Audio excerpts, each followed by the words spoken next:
Hello Internet, I've created a thing. This time I made spats.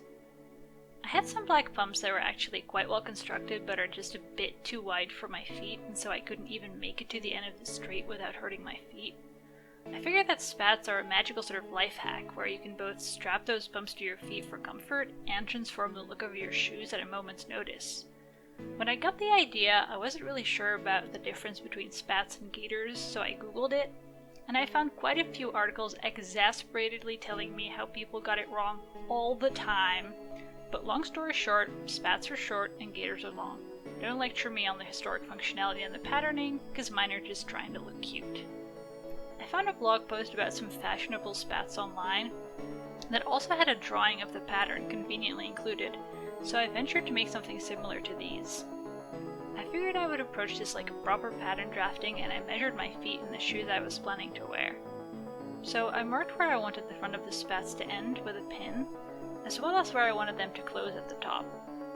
I measured around my foot under the arch, the width along the bottom from the heel to the front edge, the length along the top, and around the back of the heel all the way to the front. I then sat down to draft the pattern and looked at the reference picture again. I noticed I still didn't quite know everything I needed to know, like how do I determine the point where these two lines should cross? I decided to just eyeball it and make a muslin to try it out. That's when I looked at the around my foot measurement that I did and at the original picture measurement, and I realized that either the model has impossibly thin feet or something else was up. What about this arrow here with this word? It took me a few tries to even read what it says, but here we go. Assuming that they mean elastic, this makes a lot more sense now. So I subtracted a few centimeters from my around the foot measurement to account for some white elastic going along the bottom, and I finished my pattern.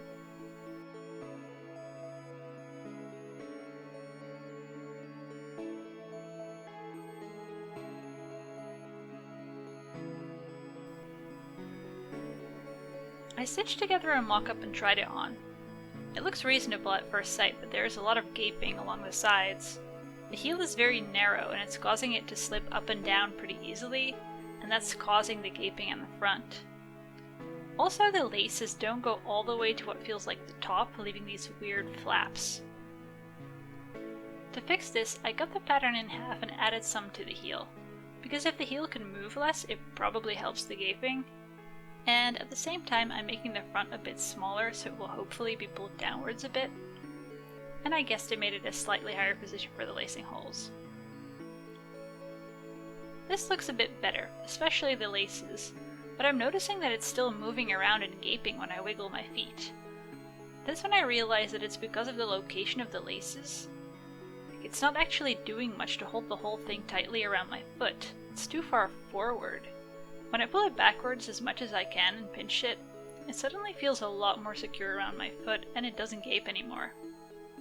And fun fact, after removing the extra from the back, my front to heel measurement is very close to the original pattern. I guess whoever drew that actually knew what they were doing, and I don't have strangely long feet. That's a relief. With that change, I was happy to start making the real thing. I added in some black suede piping along the top because I just can't get enough of that stuff, and this way my spats kind of match the bag that I made before. I'm not going to go into too much detail here, as it's a pretty straightforward stitch with right sides together kind of situation. Clip the seam allowances to turn it inside out, lots of pressing, etc. Oh yeah, and I made hand-stitched eyelets. I'd never done that before and it was a little bit tricky. Like the hole kept closing on itself, so I had to keep poking at it with my awl after every 2 stitches. But I'm fairly happy with how they turned out. They are quite invisible from the outside.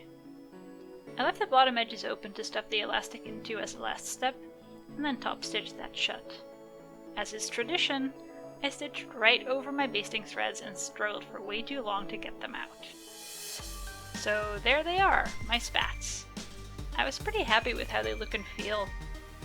They've got a contemporary design vibe while also being kind of an old-timey concept, and they do help to keep my shoes on my feet. I took them for a spin and I walked for half an hour straight before my feet started hurting. It's still not something I'm going to subject myself to on a daily basis, but I do count it as a vast improvement over the 2 minutes I could do before. I give making spats 3.5 stars.